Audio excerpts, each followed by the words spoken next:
लक्ष्य आगाज से अंजाम तक। सिवान जिला के रघुनाथपुर प्रखंड क्षेत्र में शिवरात्रि महापर्व को लेकर भारी संख्या में सभी शिव मंदिरों में माता पार्वती एवं शंकर भगवान की पूजा अर्चना भव्य रूप से किया गया।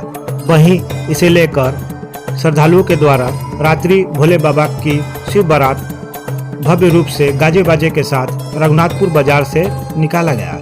यह शोभा यात्रा रघुनाथपुर बाजार से होकर नवादा मोड़ से लेकर फिर बाजार होकर मोती चौक स्थित शिव शंकर प्रसाद पैक्स अध्यक्ष के द्वार पर बारात का जोरदार स्वागत किया गया एवं द्वार पूजा कर किया गया, जिसमें भारी संख्या में श्रद्धालु उपस्थित हुए।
वीडियो के नीचे दिए गए इस लाल रंग के सब्सक्राइब के बटन को दबाकर चैनल को जरूर सब्सक्राइब कर लें और साथ ही लगे इस घंटी के बटन को भी जरूर दबाएं। तो अगली वीडियो में फिर मिलेंगे दोस्तों, तब तक के लिए धन्यवाद।